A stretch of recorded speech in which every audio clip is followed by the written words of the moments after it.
Folks, welcome back. It's Wednesday, and it's a tough week, obviously. Goes without saying, and this was very much welcome. It's hump day. We're almost there, and when it's hump day, when it's Wednesday, you know it's WhaT's, TrainWreck, WaTching. Sponsored, of course, by Picasso's Pizza, the best pizza in the business. So let's get the best team in the business in here right away. We are breaking down, of course, the book of Boba Fett. We got the Majka Man, Jake Majka. Majka, welcome. How's it going? Seeing these, I'm not gonna lie, I have to bring this up. It's been a thing we should have talked about a long time ago. But seeing these Picasso's ads before doing this, and then I have to sit here and think about pizza and like trying to eat as we break down a great episode of Boba Fett. I honestly think it's cruel of you to put us through Maniac here, but I respect it. I respect the hustle. Picasso, shout out to you guys because the pizza just looks so damn good. Now I'm just gonna be thinking about pizza while we talk about Boba Fett.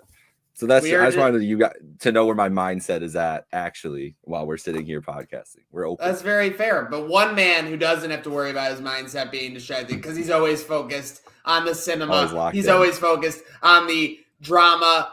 That is Mr. Hollywood, Joe Casale. Casale Files, welcome. Whew. What is up, everybody? I mean, come on, it's Wednesday. It's just always a fun day when you're a nerd like us, with Star Wars in general. And even though this is Boba Fett, I mean, I feel like I watched a completely different but amazing other Star Wars show that we have gotten within the past couple years.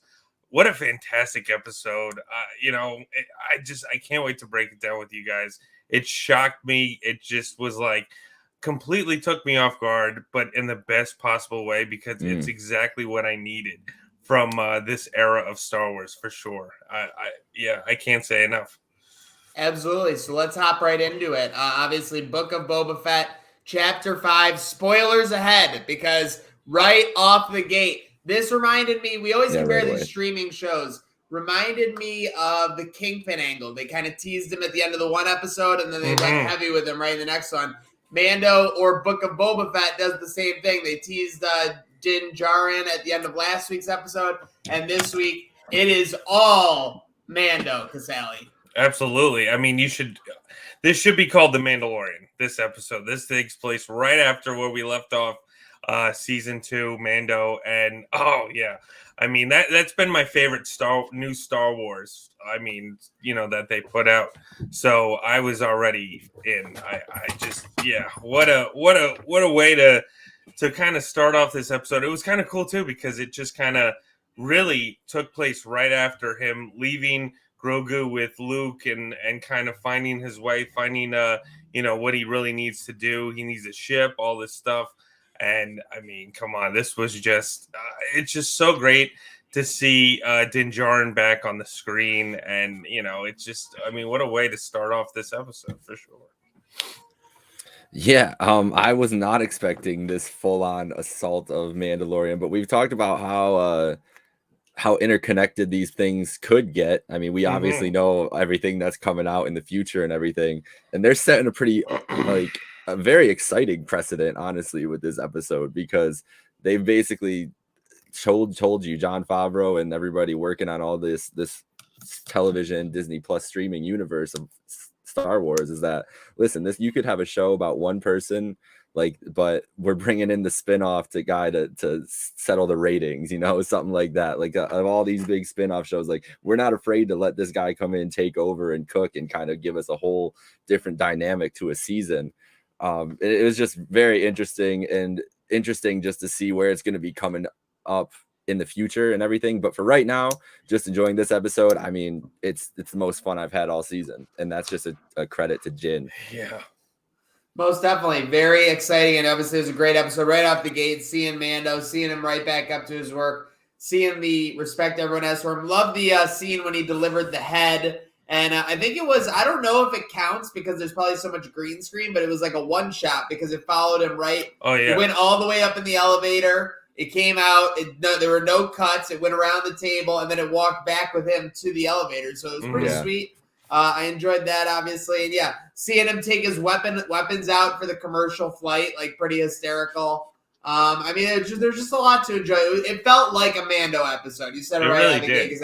Is because Mando is so great because he does all these things and hunts these dangerous people for, lucrative amounts of money for shady characters, but he's also a human. We know that deep down, and, that's even more compounded that we can't see his emotion 24/7. So sometimes you just have to pick up on his mannerisms, sometimes his size, things like that. So very interesting. With that said, it kind of worked. This episode of this chapter of the Book of Boba Fett works similarly to last chapter, because last chapter got us all up to present date, and this gets us up to the present date with Boba Fett needing some muscle. Yeah, what muscle to have, because obviously what we know, at the end of last week's is that Boba Fett, they want to build a crew together to kind of go against the Pikes and kind of just show force. And again, what muscle to have than Mando? I mean, we see Fennec Shand kind of, in the background, kind of, scoping out our favorite Mandalorian. But again, it's funny because, it's again kind of like the connective tissue within these series. You really need to, you can't come into the Book of Boba Fett and not know what's going on in the other series, because this literally takes place right after. So it's kind of cool to see, them kind of trusting their audience that, everybody's already caught up, because Mando, he has his own, clientele. He has his own mission, which, he wants to, kind of first scope out the other Mandalore and find his purpose. He needs another ship, and obviously find our beloved Baby Yoda. So it's kind of cool to see that it wasn't even right out the beginning where Fennec met up with Mando, that we actually had to process a little bit, progress a little bit within till the end of the episode. So I mean, right off the bat, that was already a major plus, just to see what he's been up to at the time. Because it's funny with the timelines, they've kind of been, I mean, Boba Fett, we've seen, within the other episodes within the season, we've seen them go back in time, go right now, at the end of the Return of the Jedi, all this stuff. So everything's all up to guard. So to kind of play out what everybody's doing at this particular time, I think is really, it shows how much they really, in the writers' room, they're really like paying attention on like what's going on with these characters, and are they, where are we going to get them to, where they need to be? And I think this is, because, we, again, within the series of Mandalorian, we all, we love Mando. Like, we fell in love with Din Djarin, everything that he's done without him, taking off his helmet for only a couple, clips within the show itself. It really shows that, Star Wars fans love Mando. So, to see him come back within a different series, already shows that, they really can do, what they want with this character, because he's beloved already. Yeah, he's top tier now. Like, it's not even a question of where in lineage. Obviously, he's the newest one to the Star Wars lore, but he's the top tier. I will want to pose the question to you both, because when he has his meeting with Fennec after he gets his newfangled ship and everything, that whole scene, that was so much fun. Getting to visit, I can't remember her name. We're gonna get to that in a second, because there's a lot to unpack there. There's a lot to unpack there. But I'm just wondering if his path, like where his path is going to even lead when it comes to this. We know that he's like boys with Boba at the end of this, but as we'll get into this discussion here now, then I don't want to jump the gun, but I think that there's still a lot of interesting unanswered questions that you started touching on there, Casali, that is going to be tell us a lot of the direction of just Mando himself, but also this whole ordeal of whatever event is coming and everything else. Yeah, we're gonna. Oh, I got it, 100%. We're gonna loop back to everything Tatooine part of the episode after we debut our first What's TrainWreck watching game, brought to you by Picasso's Pizza, Mandoception. So it's very simple. We have Majka Man, Jake Micah. We have Casali Files, Mr. Hollywood Joe Casali. We are gonna present them with a hypothetical situation, and they tell me whether they would prefer to undergo it with Boba Fett or Din Djarin, the Mandalorian. Okay. Here we go. Who would you rather go on spring break with? Man. Sal, you want to go first? This is tough. Honestly, I think Boba. I think Boba would be a good kind of spring break guy. I mean, Tamara Morrison behind the scenes, he always loves to, have a good time. Seeing him playing Boba, on set, he's just in for it. Like he's just so happy to be a part of, back ever since Attack of the Clones. But Boba himself, yeah, I mean, we all know he's, used to the desert. He crawled out of a Sarlacc pit and kind of, really, gotten used to, the sands of Tatooine. But I think Boba, like, especially right now, he's rocking the dad bod, he's kind of loose and relaxed and fully healed dad bod. That's key. Yes, and I think he's kind of loose and relaxed, and he kind of like he already knows like who he is and what's going on. I think as much as Din Djarin's great, he's more focused and kind of the old Western vibe to him, where Boba, he's kind of like he's been there, he's already done what he needed to do. Now he just wants to go his own path, and I think Boba would be a great time. Rocking the beers, the Coronas all the way out in Tatooine. I'm all for Boba Fett for sure. They definitely, that's what they're drinking on Tatooine is Coronas. All right, so I looked at this two different ways because there's two different people on a spring break. There's the planner, who's trying to like decide like we're going to this place for lunch at X time, then we're gonna go to the beach for this amount of hours, then we're gonna go to the bar, blah blah, someone that. Then there's just the wild card who's just going to be like, I might end up at this bar for 10 hours. I may be here for an hour and get kicked out. We may be not even reachable for hours. I think Boba falls into the latter, and Din is definitely the planner. He's worried about where you're getting everything. And in my experience, I fall in better with going with the flow and disappearing for a little bit. So I'm taking Boba so we can go maybe get lost or probably not kidnapped. He probably handle our business, but go cause some more chaos. I think Boba's the answer. I agree. Okay, both on the same page with Boba. We'll flip it. We'll have you go first, Micah. Speaking of planner, share a bank account with. Oh, definitely. This is also Boba because Jin would, if I'm like, Jin would see my Amazon purchases from like the last 2 weeks, and I'd come home from work one day. He'd be like, "Listen, bro, what is going on here? Did you really need that oil diffuser at 7 a.m. this morning?" Like, no. Every time he looks at you, you have to wonder if he's questioning you, Mando. Like when Boba looks at you, you can kind of get a vibe for like what he's thinking because you can see his face every so often because he takes his mask off. Din Djarin about that game. No, not at all. How about you, Sally? No, that's absolutely true. Yeah, you really can't read what Mando is thinking at all times because he could be making any kind of facial expression. So yeah, I mean, I think again, maybe Boba is a little bit more loosey goosey, especially now with that. Also, it could be a bad idea though, because if Boba's loose and I'm coming out, I'm spending all this money on Amazon, I might need a ginger. Then how about then I'm gonna go Mando. I think that's a great point right there. That Mando might be a lot more responsible. I mean, especially when I don't know. I think Boba's rent is due and all that. I think Mando is a lot more Boba stacks, dude. Din Djarin has been like broke the whole series. He's been broke. That's true.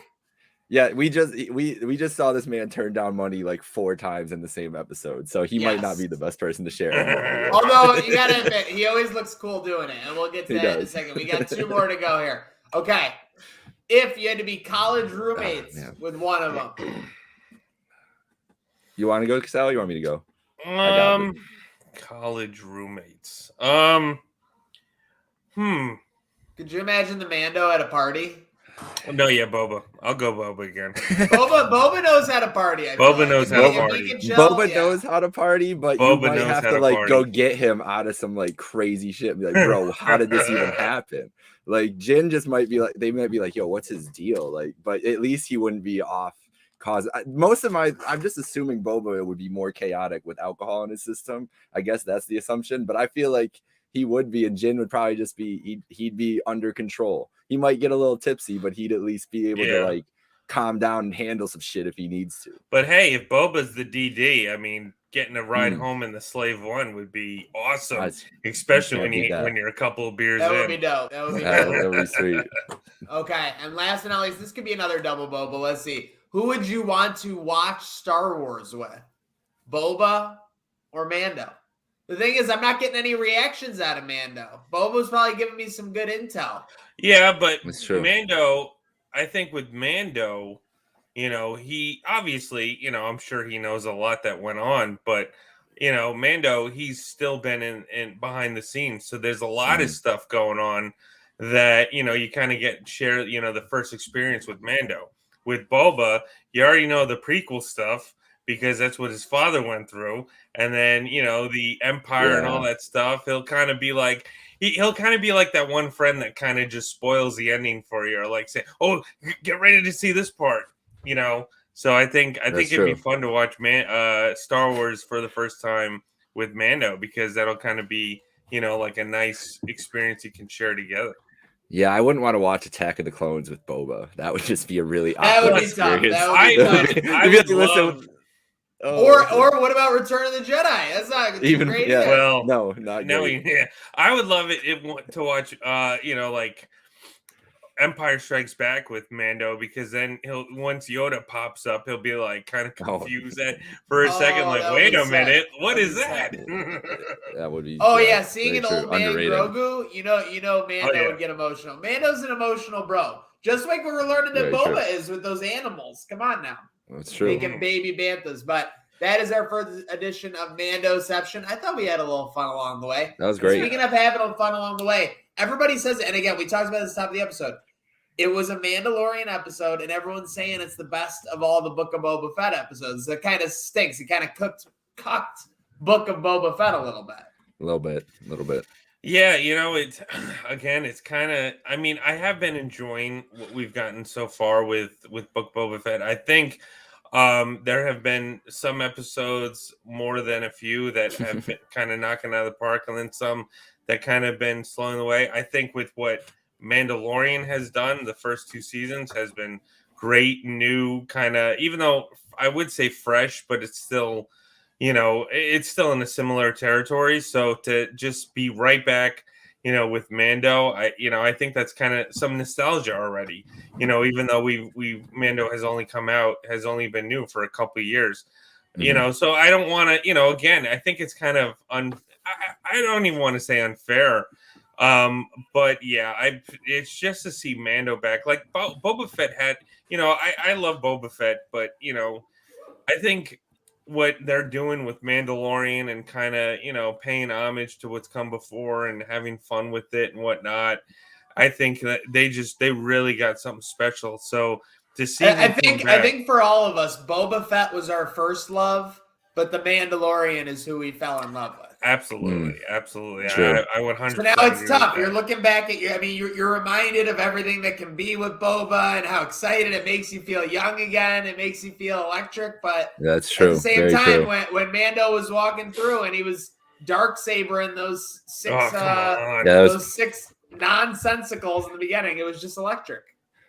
Yeah. Plus the way and this episode too, the way it was directed. This was directed by Bryce Dallas Howard. She directed a couple episodes in Mando, and Bryce Dallas Howard, obviously her father, Ron Howard, who's a legend in itself and all that. And Bryce Dallas, she's been in great films and kicking ass in the Jurassic series sequel trilogy. So I think she did a wonderful job. We'll see. Within this, I think she did a wonderful job with this episode. So I think she's killing the Mando episode. Absolutely, sure. Yeah. But hey, let's run through this. I know we got appreciate everyone tuning in. What's TrainWreck watching? For me, in Chapter 5, guys, it was all about 2.5 storylines, and I'll run these by you as we kind of do our predictions as for everything that happened. But obviously, the first big one, which occupies the first half of the episode, Mando tracks down the remainder of the Covenant. that he had originally been working with, obviously with the armorer and company. And they tell him that because he removed his helmet, he cannot be a Mandalorian. And that was kind of a heartbreaker. You can feel Mando's emotion behind that helmet. Speaking of which. He really was. He was just gonna pause it out. He was literally not gonna say anything. It was like a business Mando was trying to use a business tactic where if you're the next person to talk on a business deal, you lose like no matter what, and he was trying to wait it out. And then he made her she had to ask like 4 times. Like it was just the 3 of them standing there. He had the so what did he have? A vibro blade? I know those are a pretty famous weapon in the Star Wars universe, but I've never seen one. I don't think we've seen one that up close for such a length. That's the first. Yeah, that's got to be the first sight of it, like live action, full on like that. Yeah. I didn't realize it was like Thor's hammer either, where he can he has to like learn how to control it and everything like that. Like it's kind of crazy, but yeah, I don't know. I'm not as familiar. Casali, are you with the Jedi origins of it that they brought up in this? Because I wasn't unaware of that too. Honestly, no. I'm not really too sure when it comes to because you're talking about the spear that he had or the dark saber. The saber, yeah. Well, yeah, the dark saber. I mean, I think like that has a lot of rich history when it comes to like the Clone Wars series. Because that's very big within the inception of the Sith, I think, and whatnot. And like how it kind of fell in the hands with Moff Gideon. I think that has a lot to do with it. I'm not really toned up with all the animated stuff as I should be, but I think that's really where it kind of, because I know obviously obviously Jon Favreau's behind this, but Dave Filoni is a huge writer behind both series, and obviously Dave Filoni brought us all the animated stuff with Clone Wars and Rebels. So I think the Darksaber definitely has a lot to do with the Clone Wars and like the history of the Jedi and the Sith and all that kind of stuff. So I don't really remember its true inception, but I know it has a lot to do with the history and the lore of what's come before. And obviously, speaking of lore, Mandalore, they were alluding to the only way to redeem yourself, quote unquote, to go back to the mines of Mandalore. That sounds like that could be a side quest down the line. I don't know. That's because Mando is an emotional man. We know that for a fact, and he would love to redeem himself. But going on these 2.5 storylines, so then he's in Tatooine. He's working with, I can't remember the shipkeeper's name or the spaceport keeper's name. Yeah. I'm sorry. I know she's obviously a prominent character. But Pilo Moto? Pilo Moto, yes. Pilo it Moto? was some weird name, and I didn't want to just make myself an idiot. But yes, I believe it was Pilo Moto. But how about, did you guys pop like I did when you saw it? Naboo fucking starfighter? Are you kidding me?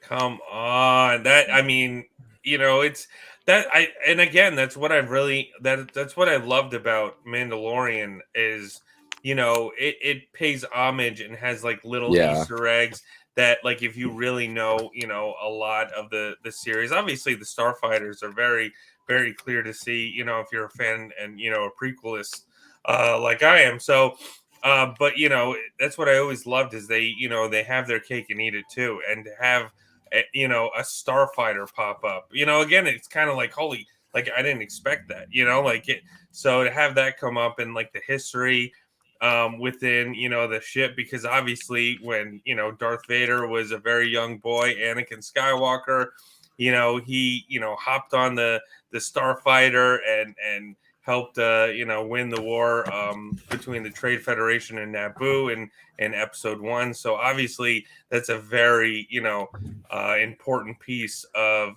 the Star Wars legacy in itself. So to have that kind of show up, I think is just like so much fun, to say like like this exists, like that's what, again, that's I think what's the cool thing that they're doing within the sequel, whether it's the sequel trilogy or this stuff, is they really get to have fun with what Lucas did between, you know, the original trilogy and the prequels, because he made the original trilogy first, then he made the prequels, and, you know, not a lot of stuff kind of bled through easily within 1, 2, and 3, and 4, 5, and 6, because 4, 5, and 6 were done in the 70s and the 80s, and they didn't have that technology. Mm-hmm. And then the prequels, they had like all this brand new stuff and these new ideas and everything.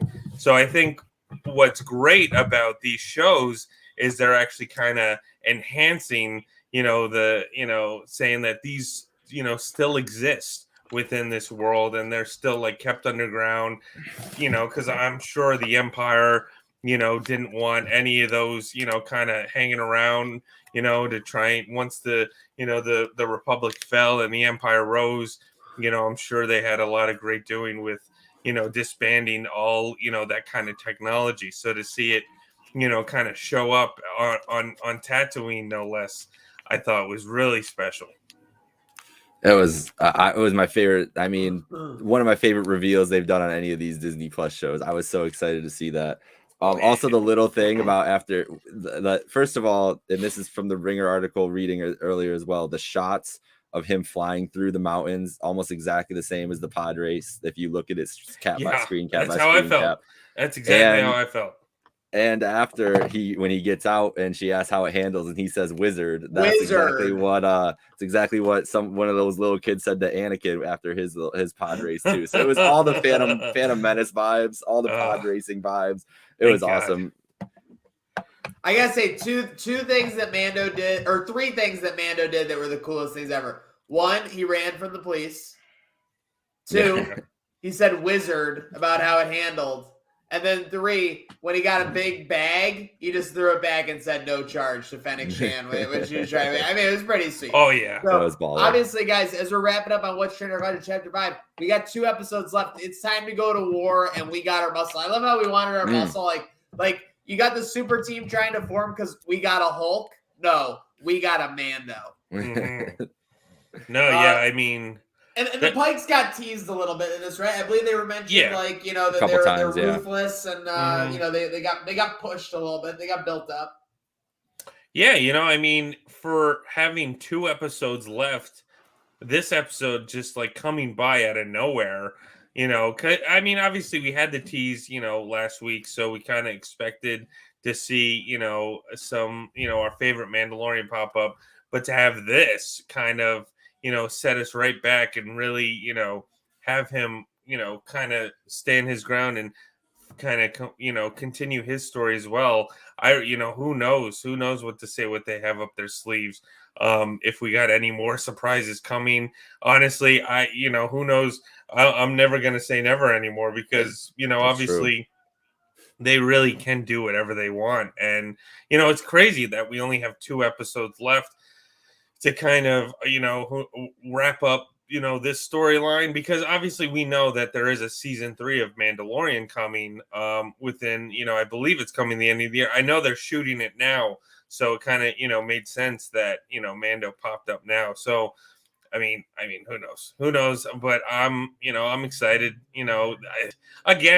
I think I'm more excited now that Mando's back, you know, as much as I've been loving what they're doing with Boba, and it's been interesting and all that stuff. But having Mando return is just exactly what I needed for the show and exactly what I need, you know, for Disney Plus Star Wars. And it just makes me so excited for season 3. But we got 2 more episodes, and I think there's a lot more, you know, and these at worst are going to be Mando hybrids. He's clearly in for the rest. Oh, absolutely. There's no way he's showing up for just the next episode and that's it. I think, you know, who knows if we're going to get like an Empire Strikes Back style, you know, cliffhanger that leads into season 3 of Mandalorian. That's very true.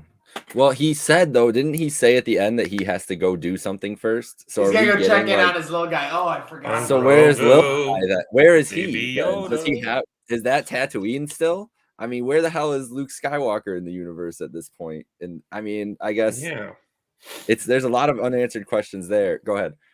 No, I got 2 predictions. I'm sorry. I thought you were right. Okay. I was getting ready to go. No, the only thing I have to add is that the reason that this is so unfair to this whole series is because I think the first 4 episodes were clearly like just world building. Like they wanted to give us all these aspects that are we're about to get it all together. And I think there's definitely more surprises that they've got coming.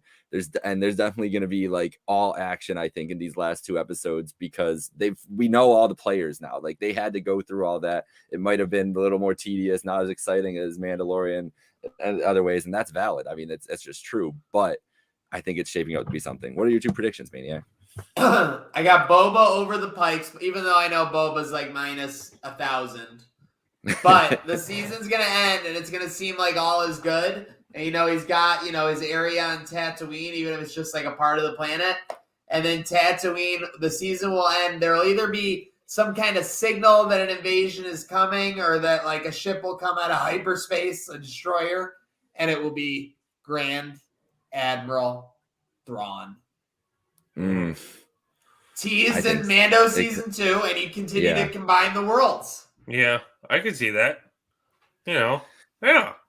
There has to be this show, you would think, The Mandalorian or Boba is going to be the vehicle for whatever the Star Wars event is. Like, clearly Mandalorian has been the driving force between the Disney Plus Star Wars. Since they've announced that, whenever that was last year, Disney Plus Day, and said Disney Plus streaming event, I've just always wondered what that, because that could be a million things, right? Like, that could be a Defenders style, like, combination show. That could just be like a 2-part 2-hour movies. Like, they could do whatever the hell they want with it, but there's got to be something behind it. And then usually if it's the Star Wars universe, it's some dude named Grand Admiral something doing something evil. So I think I'm with that. You need a Grand Admiral in the good old hockey game, the good old Star Wars game. Okay, well, hey, wrap it up here on What's Sharing About Shit. I know we talked about the segment in the pre-show, and I don't want to throw it away. Because, Sally, you looking forward to watching anything in the future? You watched anything this past week besides this Mando? Besides this Boba. I did the same thing on the Reacts, too. I go, oh, that was a great episode of Mando. Boba. Yeah, Boba. I always keep it interesting in the apartment, just like having something else to watch. Honestly, I've been kind of binging some It's Always Sunny and stuff like that. I am so excited,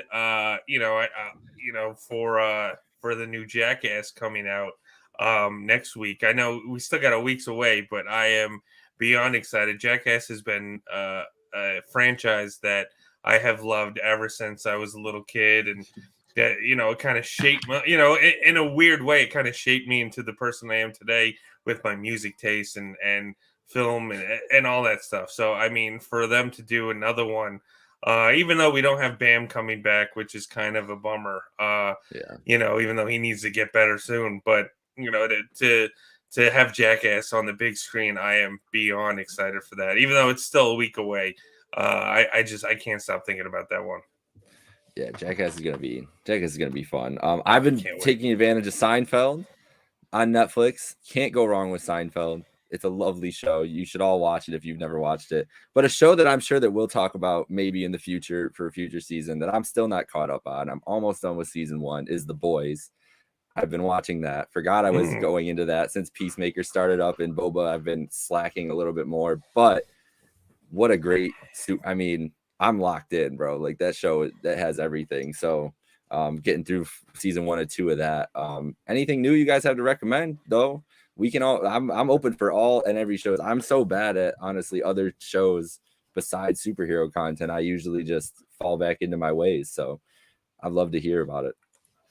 I don't have anything new. I went back to the well. I went to Silicon Valley, went to a quick little bit of that. So those are like 8 to 10 episode seasons. Okay.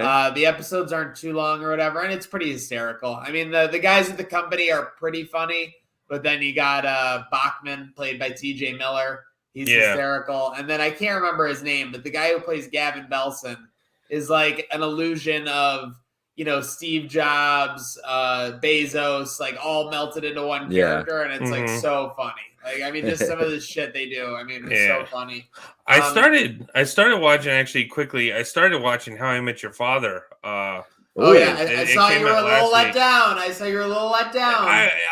wouldn't say let down. How I Met Your Mother, I think, is one of those shows that is a landmark of kind of that time period and the comedy and the whole storyline where, with How I Met Your Father, it kind of set up as like the same thing, only, the opposite, obviously, because because it's Hillary Duff as the Ted goat. Mosby character and all that. Yeah, so I wouldn't say I was let down, but I think the first episode was kind of like, okay, I see what they're trying to do, and like I'm interested. I'm not hooked yet, but episode 3 aired last night, and yes, it's coming along. It's I see what they're kind of doing, and I mean, again, it's fun, and I'm a huge fan of How I Met Your Mother, so we'll see what happens with that one for sure. I will say the first season of How I Met Your Mother is not very good either.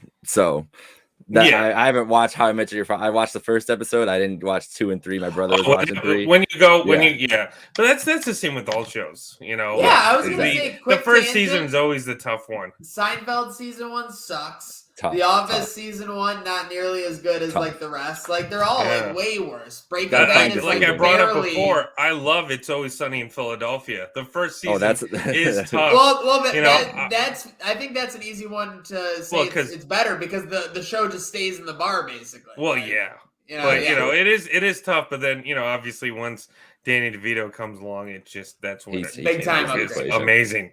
So hey, can never get mad about bringing up the ensemble. Thanks for hanging out with our ensemble here on Facebook, Twitter, Twitch, and Twitter. Make sure you're following along on SoundCloud, Spotify, Apple Podcasts, everywhere where you get your podcasts. Because here at What's TrainWreck Watching, it's not about next week's plans. It's not about next month's budget. It's about next week's